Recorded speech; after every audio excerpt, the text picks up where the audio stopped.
Hello hi welcome नमस्ते, मेरा नाम है ऋतिक और आज हम फिर से बात करने वाले हैं एक और इंटरेस्टिंग कंसेप्ट के ऊपर। तो ये वीडियो उन बच्चों के लिए मोस्ट इंपॉर्टेंट होने वाली है जिनका या तो बीए प्रोग्राम में फर्स्ट सेमेस्टर का एग्जाम होने वाला है या फिर जिनके पास सब्जेक्ट है बेसिक मैथमेटिक्स फॉर इकोनॉमिक्स। तो इस प्लेलिस्ट के अंदर हम ऑलरेडी 3 चैप्टर खत्म कर चुके हैं और इस वीडियो में बात करने वाले हैं लेसन नंबर 4 की, यानी कि ग्राफ्स की शुरुआत करने वाले हैं। तो ग्राफ्स कब स्टार्ट हुए थे, ठीक है, कैसे बनाते हैं हम ग्राफ्स, इन सारी चीज़ों के ऊपर बात करेंगे हम इस लेसन के अंदर। आई बात समझ में? तो चलो फिर समझते हैं कुछ चीज़ों को। जब हमने ग्राफ बनाने शुरू किए थे ना, उससे पहले हमने कुछ चीज़ों को समझा था। आज हम उन्हीं चीज़ों को समझने की कोशिश करते हैं जो हमने बहुत बचपन में सीखे थे। याद दिलाता हूँ मैं, कोऑर्डिनेट प्लेन, यानी कि कोऑर्डिनेट प्लेन क्या होता है आपने पढ़ी होगी, ज्योमेट्री, कोऑर्डिनेट ज्योमेट्री, जहां पे हम पॉइंट्स को लगाना सीखते थे, किसके ऊपर, लाइंस के ऊपर, है ना। तो जब हम बहुत छोटी क्लास में थे हमारे पास सिर्फ मात्र एक एक्सिस होती थी जिसका नाम क्या था, एक्स एक्सिस, है ना, जहां पे हमें टीचर ने सिखाया था कि बीच में बेटा जीरो आता है, जीरो के इस तरफ सारे पॉजिटिव नंबर आते हैं जैसे कि 1 2 3 और ये चलते रहेंगे, और इस तरफ हमारे आते हैं सारे नेगेटिव नंबर, तो -1 -2 -3 और -4, है ना। ये हमारा क्या था, एक्स एक्सिस। लेकिन जब इसको काटा वाई एक्सिस ने, है ना, जब इसको काटा वाई एक्सिस ने, ठीक है, किस पे, ओरिजिन पे, तो ये बट गया 4 हिस्सों में, यानी कि ये हमारा है एक्स वाई प्लेन जो अब बढ़ चुका है 4 हिस्सों में, जिसमें से इसका नाम क्या है, फर्स्ट क्वाड्रेंट, इसका नाम क्या है, सेकंड क्वाड्रेंट, इसका नाम क्या है, थर्ड क्वाड्रेंट, इसका नाम है फोर्थ क्वाड्रेंट, ठीक है। इसको हम बोलते हैं एक्स डैश। अब बात भैया यहाँ पे हमने एक्स डैश क्यों लगाया, क्योंकि यहाँ पे इस तरफ जो जीरो की इस तरफ वाली वैल्यूज क्या है, वो नेगेटिव है, और इस तरफ वाली क्या है, पॉजिटिव है, तो यहाँ पे लगेगा सिर्फ एक्स। ऐसे ही यहाँ पे लगा हुआ है वाई, क्योंकि इस तरफ की सारी वैल्यू क्या है, पॉजिटिव है, यानी कि ओरिजिन के ऊपर की सारी वैल्यूज क्या होती है, पॉजिटिव होती हैं, और नीचे की सारी वैल्यू क्या होती है, नेगेटिव होती हैं। यहाँ पे इसलिए क्या लग गया, वाई डैश। और देखो दिख भी रहा होगा आपको यहाँ पे। अब देखो हम बात कर रहे हैं एक्स वाई प्लेन की। अब एक्स वाई प्लेन यानी कि 2D प्लेन, जहां पे 2 पॉइंट होंगे, एक एक्स का और एक वाई का। आई बात समझ में? तो पहला पॉइंट हमेशा होता है एक्स का, यानी कि हम पहले पॉइंट में दिखाते हैं एक्स। पॉइंट हमेशा, कोऑर्डिनेट हमेशा इस फॉर्म में होते हैं, एक्स कोमा वाई, जिसमें से पहला पॉइंट एक्स का होता है, दूसरा पॉइंट वाई का होता है। एक्स के पॉइंट का नाम एक और होता है, इसको वैसे तो बोलते हैं एक्स कोऑर्डिनेट और वाई कोऑर्डिनेट, लेकिन एक्स का नाम एक और होता है जिसको हम बोलते हैं एब्सीसा। क्या बोलते हैं, एब्सीसा। और वाई को बोलते हैं ऑर्डिनेट, ठीक है। तो ये एक और नाम है कि अगर एग्जाम में बाई चांस उसने ये नाम यूज कर दिए तो आपको कोई भी दिक्कत ना हो, ठीक है। अगर देखते हैं इसके बाद, तो यहां पे देखो मैंने यहां पे लगाया है दोनों पॉजिटिव। क्यों लगाया पॉजिटिव? क्योंकि इस क्वाड्रेंट में एक्स की वैल्यू भी पॉजिटिव होती है और वाई की वैल्यू भी पॉजिटिव होती है। लेकिन जब मैं गया इस क्वाड्रेंट में, मैंने देखा एक्स तो नेगेटिव है तो माइनस का सिंबल लगा दिया, वाई पॉजिटिव है तो पॉजिटिव का सिंबल लगा दिया। यहां पे बता रहे दोनों ही नेगेटिव है, एक्स भी नेगेटिव वाई भी नेगेटिव, तो माइनस माइनस का सिंबल आ गया। यहां पे एक्स पॉजिटिव है और वाई नेगेटिव है, इसलिए पे क्या है, प्लस माइनस। तो ये हमारे पास क्या था, कोऑर्डिनेट ज्योमेट्री का एक सिंपल सा इंट्रोडक्शन, जो आप बचपन से ही पढ़ते आए हो, उसको मैंने सिंपलीफाई करने की कोशिश करी यहां तक। तो चलो कोऑर्डिनेट ज्योमेट्री तो खत्म हो गया। इसके बाद क्या था हमारे पास, इसके ही कुछ कंसेप्ट्स, जैसे क्या, डिस्टेंस बिटवीन 2 पॉइंट्स, यानी कि मान लो अगर आपके सामने 2 कोऑर्डिनेट आ जाए तो आप उन 2 कोऑर्डिनेट के बीच का डिस्टेंस कैसे निकालोगे। बहुत इजी होता है डिस्टेंस निकालना। जैसे हम मान लो एक पॉइंट है x1 y1, दूसरा पॉइंट है x2 y2, और आपको निकालना है डिस्टेंस।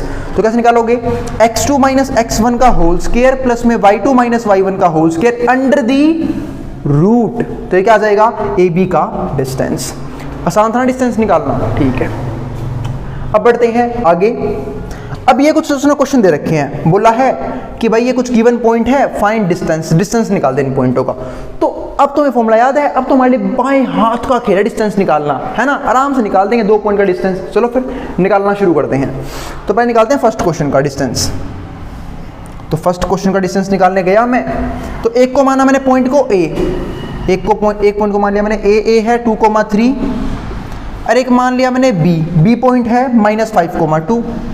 अब डिस्टेंस निकालना है तो डिस्टेंस फॉर्मूला तो याद होना चाहिए, और डिस्टेंस फॉर्मूला क्या होता है, मान लो आपको ए और बी का डिस्टेंस निकालना है तो फॉर्मूला क्या होगा, under the root x2 minus x1 का होल स्क्वायर प्लस में y2 माइनस y1 का होल स्क्वायर,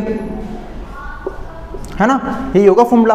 और ये कंसेप्ट हमने पहले पढ़ा था 10th क्लास में, जिनको याद होगा बहुत अच्छी बात है, नहीं याद होगा कोई नहीं, मैं अभी पढ़ा रहा हूँ, ठीक है। तो under the root x2 minus x1। अब देखो ध्यान से, ये पॉइंट क्या है x2 और ये पॉइंट है x1, यानी कि -5 में से गया 2, है ना, तो -5 - 2 का होल स्क्वायर प्लस में y2 माइनस y1, y2 क्या है 2, इसमें से गया y1, y1 कितना है 3 और इसका होल स्क्वायर। अब ध्यान से देखना इसे, माइनस माइनस प्लस, 5 और 2 7 और 7 का स्क्वायर 49, तो कितना आ गया 49। तो यहाँ पे आ गया अंडर द रूट 49 और 2 में से गए 3, अब 2 में से गया 3, तो क्या आएगा माइनस का 1 और -1 का स्क्वायर क्या होता है +1, क्योंकि कभी भी किसी का स्क्वायर नेगेटिव तो आ ही नहीं सकता, है ना, क्योंकि -1 गुणा में -1, माइनस से माइनस कट जाएगा और 1 आ जाएगा, तो 49 प्लस में 1 कितना आ गया √50 यूनिट्स। समझ में आ गया ना, नहीं आया, एक क्वेश्चन और करवाता हूं, एक क्वेश्चन और, तो √50 यूनिट्स आंसर आ गया। अभी तो हमारे पास 2 क्वेश्चन हो रहे हैं, पहले आप देखते हैं अगला क्वेश्चन। अब इसका डिस्टेंस निकालना है, मान लो फॉर्मूला वही सेम रहेगा, इस पॉइंट को मैं मान लेता हूं A, इसको मान लेता हूं मैं B, AB का डिस्टेंस निकालना है, तो under the root x2 minus x1। तो देखो ध्यान से, 7 में से गए 8, और यहाँ पे एक बात और समझा दूं मेरे भाई, तो किसी को भी x1 y1 और किसी को भी x2 y2 मान सकता है ना। सुनो ध्यान से, कैसे, एक बात बताओ, 5 में से घटाया 2 तो -5 - 2 तब भी आया -7, है ना, लेकिन अगर मैं 2 में से घटाऊं घटा का 5, तो देखो ध्यान से, 2 में से घट गया घटा का 5, भाई ये माइनस तो है फॉर्मूले की वजह से और ये माइनस है इस 5 की वजह से, तो माइनस माइनस क्या आ जाएगा प्लस, तो 2 + 5 क्या हो जाएगा 7, और 7 का स्क्वायर फिर भी क्या आएगा 49। इसका मतलब है चाहे आप इसमें से ये घटाओ चाहे इसमें से ये घटाओ, फर्क पड़ता है माइनस का, लेकिन स्क्वायर चाहे माइनस का साथ आए चाहे प्लस का साथ आए, वो स्क्वायर क्या बताएगा 49 ही। तो इससे हमने क्या सीखा कि चाहे आप किसी को भी x1 y1 मान लो, उससे फर्क नहीं पड़ेगा। आगे बढ़ते हैं, तो अब मैं निकाला इस पॉइंट A और B का डिस्टेंस, तो x2 माइनस x1, x2 क्या है -7, x1 क्या है 8, तो x2 माइनस x1 का होल स्क्वायर प्लस में y2 माइनस y1, तो 8 में से गए 4, तो 8 - 4 का whole square under the root minus minus plus 8 और 7 15 और -15 का स्क्वायर क्या होगा 225 225। जिनको नहीं आया स्क्वायर कैसे किया मैंने, अरे भाई 15 की 15 से गुणा कर लेना, आपका अपने आप ही आएगा भागता भागता 225। आई बात समझ में, आगे बढ़ते हैं। 8 में से गए 4, तो 8 में से गए 4 तो कितना आया 4, और 4 का स्क्वायर कितना होता है 4 गुणा में 4 16। अब 225 जमा 16 कितना हो गया 241, आंसर आ गया। ठीक है यूनिट्स। वैसे आपको एक बात और समझाऊं, आप चाहो तो इसे रूट से बाहर भी निकाल सकते हो, बस आपको एलसीएम लेना होगा। कैसे लोगे एलसीएम, क्या मैं इस 50 को लिख सकता हूं, मतलब फैक्टर बना लो इसके, 5 गुणा में 5 यानी कि 25, 25 दूनी 50, और रूट में से हमेशा जोड़े बाहर आते हैं, है ना, तो ये बन गया जोड़े, अगर स्क्वायर रूट दो तो पेयर बन गया 5 5 का। अब बेचारों की शादी हो गई, इनमें से एक 5 बाहर आ जाएगा, ये आ गया, और बेचारा ये 2 सिंगल है, बेचारा अंदर फंस गया, तो √2 यूनिट्स ये आ गया। आया समझ में। अब करते हैं इस डिस्टेंस वाले कंसेप्ट का आखिरी सवाल। ठीक है, ये रहा -6,3। तो सवाल नंबर तीसरा, -6,3, इसको मान लेता हूं मैं A और B मान लेते हैं 4,2 को। अब डिस्टेंस निकालना है, जैसे डिस्टेंस निकल जाएगा इसके बाद हम बात करेंगे ग्राफ के ऊपर कुछ और कंसेप्ट्स की। तो यहाँ पे देखते हैं A और B का डिस्टेंस निकालते हैं। तो A और B का डिस्टेंस जब मैं निकालूंगा तो अंडर द रूट, ठीक है, जब अंडर द रूट निकाल, अब फॉर्मूला क्या होगा x2 माइनस x1 का होल स्क्वायर प्लस में y2 माइनस y1 का होल स्क्वायर। अब under the root x2 minus x1, तो 4 में से घट गए घटा का 6, तो घटा घटा क्या, देखो मैं आपके सामने लिख देता हूँ, -6 का होल स्क्वायर, तो 4 में से घट गया घटा का 6, बाद में घटा घटा जमा हो जाएगा, y2 माइनस y1, y2 है 2 और y1 है 3, तो 2 में से गया 3, इसका होल स्क्वायर, है ना, उम्मीद आपको दिख रहा होगा। अब जब करूंगा मैं यहाँ पे, तो ये यूं का यूं, माइनस माइनस क्या हो जाएगा प्लस, 6 और 4 क्या हो जाएगा 10, और 10 का स्क्वायर क्या होगा हमारे पास 100, है ना, 10 का स्क्वायर कितना हो गया हमारे पास 100, और 2 में से 3 गए क्या आया -1 का स्क्वायर कितना हो जाएगा +1। ठीक है, तो ये हो गया हमारा 101 यूनिट्स, आंसर आ गया है, सवाल खत्म। तो ये थे डिस्टेंस फॉर्मूले के कुछ टूचे से क्वेश्चन। देखो अगर बात ग्राफ की चल रही है तो बात भी आप ग्राफ में कोऑर्डिनेट ज्योमेट्री की बात क्यों कर रहे हो?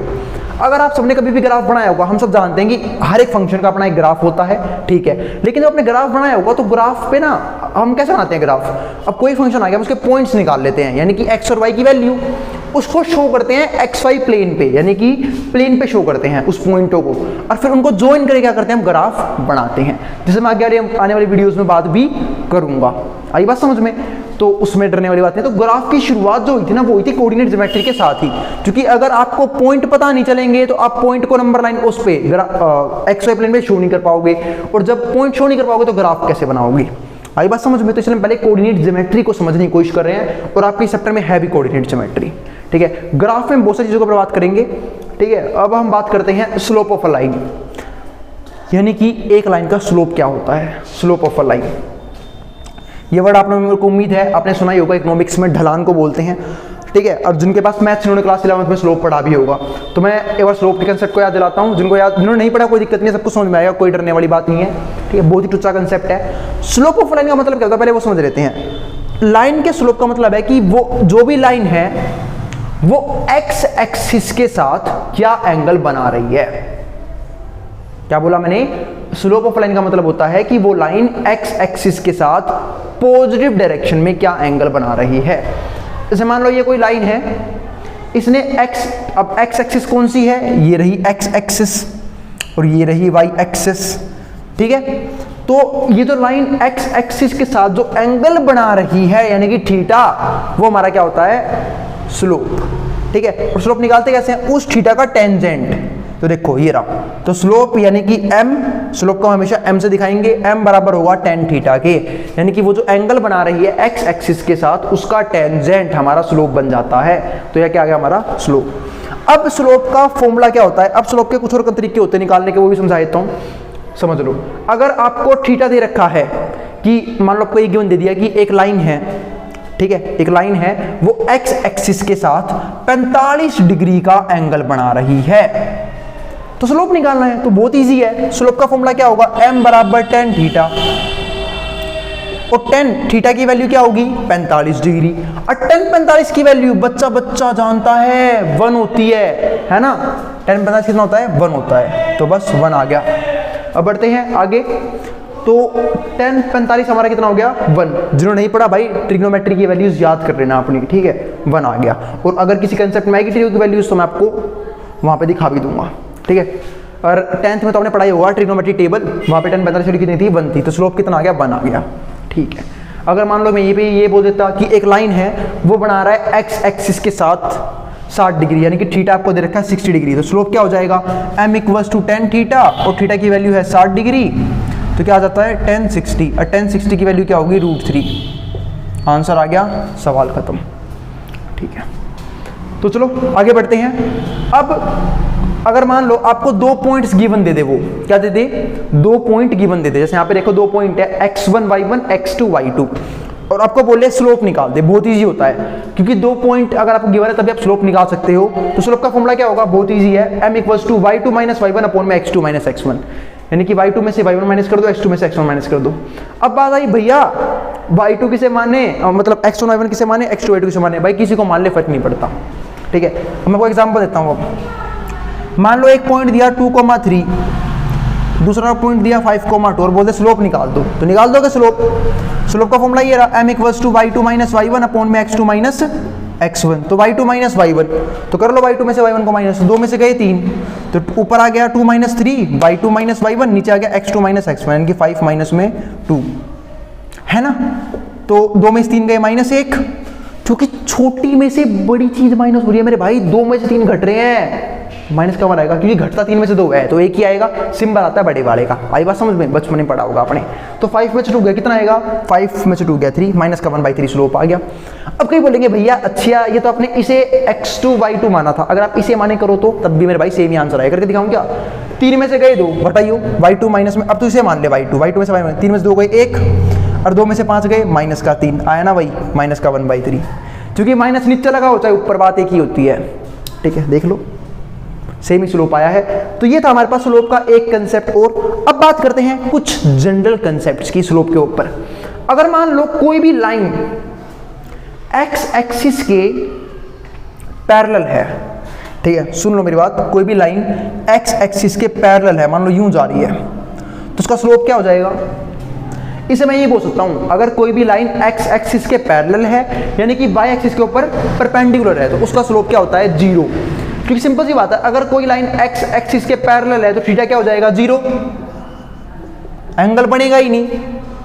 तू ही बताना भाई, जब कोई लाइन एक्स एक्सिस के पैरेलल हो जाएगी तो उसका एंगल 0 हो जाएगा एक्स के साथ, और जब एंगल 0 होगा तो स्लोप कैसे आएगा? m बराबर tan थीटा, और थीटा की वैल्यू है 0, और tan 0 का आंसर कितना होता है? 0। tan 0 पे 0 देता है तो 0 आ गया स्लोप। आई बात समझ में? दूसरा, अगर लाइन गलती से अगर लाइन x एक्सिस के ऊपर परपेंडिकुलर है यानी कि y एक्सिस के पैरेलल है, दोनों बात एक ही है, x के ऊपर परपेंडिकुलर होना और y के पैरेलल होना एक ही बात है, तो स्लोप क्या होगा? तो स्लोप हो जाएगा मेरे भाई नॉट डिफाइंड। बात भाई कैसे? क्योंकि देखो थीटा हो गया है अब 90 डिग्री, और जब मैं यहाँ पे रखूंगा tan 90, और tan 90 का मतलब क्या है? Not defined. tan 90 की वैल्यू क्या होती है? Not defined. तो इसलिए इसका आंसर क्या हो जाएगा? Not defined. आई बात समझ में? तो ध्यान रखना है इस बात का कि अगर स्लोप x एक्सिस के पैरेलल हो यानी कि y एक्सिस के ऊपर परपेंडिकुलर हो तो उसका स्लोप 0 हो जाता है, और अगर स्लोप y के पैरेलल हो और x के ऊपर परपेंडिकुलर हो तो उसका स्लोप नॉट डिफाइंड हो जाता है। आई बात समझ में? तो यहां था हमारे पास कुछ छोटा मोटा कंसेप्ट कोऑर्डिनेट ज्योमेट्री के बारे में, जहां पे हमने कोऑर्डिनेट ज्योमेट्री को पढ़ने की कोशिश करी ताकि हम ग्राफ के इंट्रोडक्शन को समझ सके। अगली वीडियो से मैं बात करूंगा स्ट्रेट लाइन के ऊपर, जहां पे हम स्ट्रेट लाइन की अलग अलग इक्वेशंस के ऊपर बात करेंगे और अलग अलग कंडीशंस के हिसाब से हम इक्वेशन कैसे बनाते हैं उसके ऊपर भी बात करेंगे। तो अगली वीडियो में सिर्फ और सिर्फ बात होगी स्ट्रेट लाइन के बारे में। आई बात समझ में? इस वीडियो में खत्म किया इस ग्राफ के कंसेप्ट को और स्लोप के कंसेप्ट को। आई बात समझ में? ठीक है, ये समझना बहुत जरूरी था। उम्मीद है आपको ये समझ में आ गया होगा। अगर फिर भी कोई दिक्कत, कोई भी क्वेरी रह जाए तो आप नीचे कमेंट बॉक्स में कमेंट कर सकते हैं। ठीक है, अभी सिर्फ कंसेप्ट चल रहे हैं और छोटे मोटे मैं एग्जांपल देके क्वेश्चन भी करवा देता हूं, लेकिन जो आपकी बुक के सवाल है या फिर 10 ईयर क्वेश्चन है वो हम करेंगे सीरीज के एंड में, जब सीरीज हमारी खत्म हो जाएगी। अभी तो सिर्फ लेसन नंबर 4 शुरू हुआ है, 11 लेसन हैं और सारे खत्म करूंगा मैं। आई बात समझ में? तो अगर वीडियो पसंद आई तो भाई वीडियो को लाइक करना और चैनल को सब्सक्राइब करना बिल्कुल मत भूलना। हाँ, फिर भी कोई कंसेप्ट में कोई दिक्कत रह जाए ना तो नीचे कमेंट बॉक्स में कमेंट कर देना कि भैया ये बात समझ नहीं आई, आप इसके ऊपर कोई या फिर किसी टॉपिक पर कोई सेपरेट वीडियो चाहिए तो आप उसके लिए भी कमेंट कर सकते हैं। आई बात समझ में? ठीक है, मिलते हैं फिर अगली वीडियो में। अब जिसको जो उतारना है, स्क्रीनशॉट लेना है वो ले सकता है मैं ड्राइंग बोर्ड के सामने से।